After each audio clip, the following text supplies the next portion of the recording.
A court of law. Now, according to reports, the charges stem from an alleged incident on December 2nd. That's the day after the Patriots beat the New York Giants on Monday Night Football. In a statement, the NFL says they are aware of the matter. The Patriots are playoff bound. The four-time NFL Pro Bowler is scheduled to be arraigned on January 23rd. AFC Championship game scheduled to kick off 2 days later. The granddaughter of President John F. Kennedy has died. Tatiana Schlossberg was just 35 years old. She was diagnosed with leukemia in 2024, shortly after giving birth to her second child. Schlossberg was the daughter of Caroline Kennedy. I'm Tom Graham, and this is Top City. Mowest, you're late. Again. Where have you been? No sense of responsibility. This is Kevin Love. I've partnered with the Spider Within, the Spider-Verse story, to let you know that everyone's going through something, even superheroes. Oh man, I'm bugging. They'll dig down. You feel always safe. You're not reaching your space. This is acceptable, Miles. Let's take the stigma out of asking for help. Hey, Dad, you got a minute? Yeah, what's up, son? Can we get some air? Well, of course we can, yeah. Grab your jacket. I just got so much on my mind, you know? I hear that, yeah. So tell me what's going on. It's just like homework, girls, well, one girl. What happened? Visit Bambi. KevinLoveFund.org to learn more.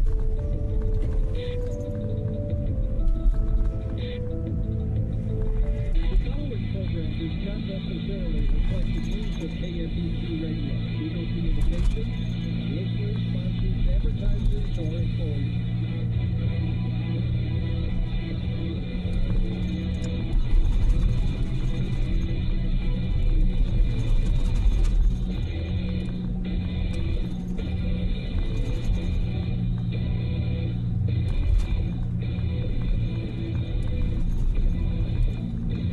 Welcome back to Hour 3 of the Clay Travis and Buck Sexton Show. I am Tudor Dixon from the Tudor Dixon Podcast on the Clay and Buck Podcast Network. I'm filling in today from the Wood Radio Studios in Grand Rapids, Michigan. And I am so excited to welcome my next guest, who I want to call a friend, but I also don't want to damage his Buckeye image, so I'm not going to. I'm just going to call him the former Trump 2024 campaign and RNC political director, James Blair. James, welcome to the program.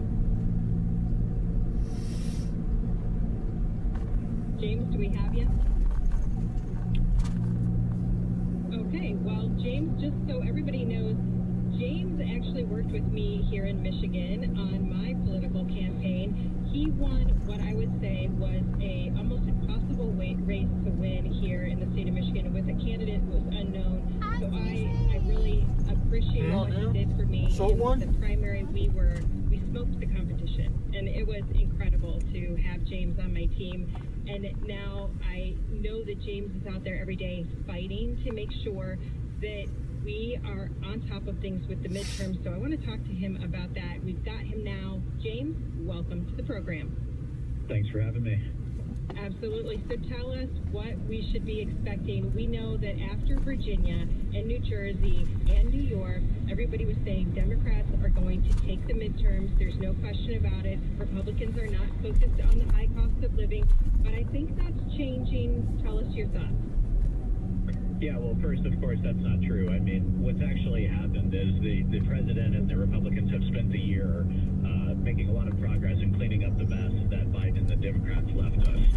Remember, they're the ones that gave us the record high prices through record high inflation. The reason people's costs are up and their wages were down prior to this year is because of Democrat policy. So first of all, they're the ones that broke it. And President Trump and the Republicans are fixing it. That started by doing the tax bill this year, which brought all of the president and Republican campaign promises to fruition. No tax on tips, no tax on overtime, no tax on Social Security, and there's many others I could go on. And people are going to get those tax returns in April. They're going to feel that money back in their pocket. Under Joe Biden, the average American earner lost about $3,000 in real take-home pay. And under President Trump and the Republicans this year, that's back up $1,300. So we have more work to do, but we're going in the right direction. And what you're going to see as the president enters the new year here, you're going to see him rolling out new policy proposals, both things he can do executively and things that Congress will need to act on to continue continue that work to ultimately make people whole from what Biden and the Democrats took from them and make them better off economically than they ever were before. So that's what this year is going to be all about, is continuing the work that we're doing. Okay, I hear what you're saying, but I'm also seeing some of these Democrat governors who are saying they are not going to do the no tax on tips and the no tax on overtime, and they're kind of like pushing back on that. Is that going to be something that Republicans in those states can use against them, or is that going to be something that is going to ultimately affect the people on the ground, and if they're not that aware of politics, they won't realize that they're not getting what they should be getting?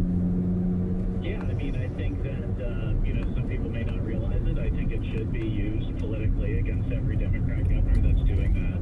And what's important is people are still going to get the federal tax cuts. They're going to get the deduction that happens naturally. But what the states are doing is they're saying you're not going to get that deduction off your state income taxes. We still want to collect that extra tax money. So people in blue states that income taxes should have a bigger return because their income is going down, off which their state taxes are calculated. They're going down because we cut their taxes. But Democrats are saying, no, we're not going to let that happen. So, it's obviously up to every candidate individually to highlight that. I personally highlighted that. I've made that very clear. You can go to my X account where I'm talking about the fact that Democrat governors are basically pocketing the tax refunds that people are going to do. But irrespective of that, people are still going to get major tax cuts.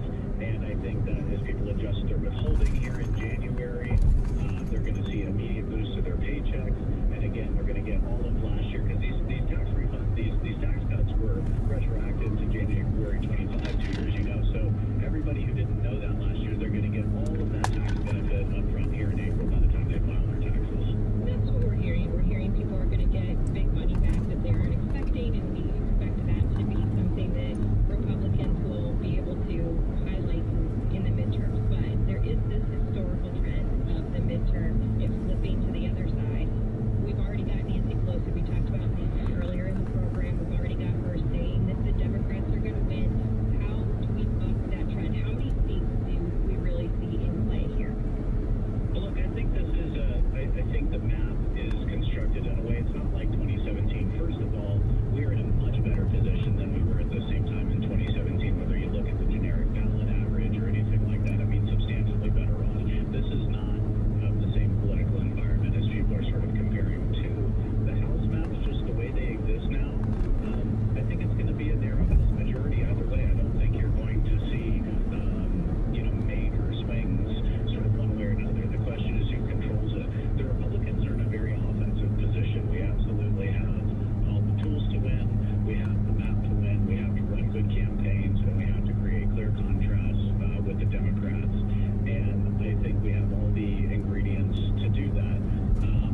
But that starts first and foremost with educating the people on what we've done, obviously touting our accomplishments, but also telling them what we are going to do next. I think that's incumbent on the Republicans to go to the ballot box saying, here is how we are going to continue to make your life more affordable. Here is how we are going to restore affordability for the average working man and woman in America. And as long as we do that, we'll be successful. There's a fear that Donald Trump is doing, that Donald Trump wins and Republicans need him. Susie Wiles said, we're going to put him on the ballot. What does that look like? Well, that looks like the president traveling the country, getting out the vote. And obviously, he is our party leader. He is the agenda setter and the vision setter.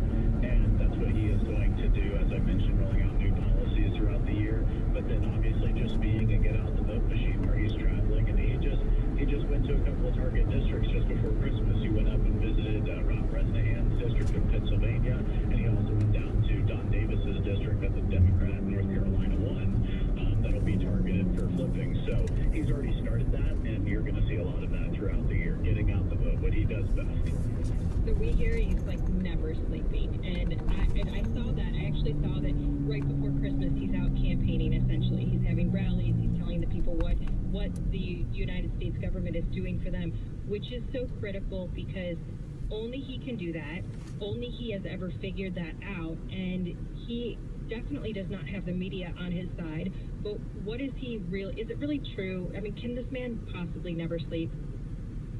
I mean, I think it's mostly true. Sometimes I joke, we wish he would sleep more so we could sleep more. He works all the time. I mean, right now, a bunch of us are down here in Florida with him, and he's spending his day taking meetings, preparing for the new year. There's no such thing as a big holiday break for the president.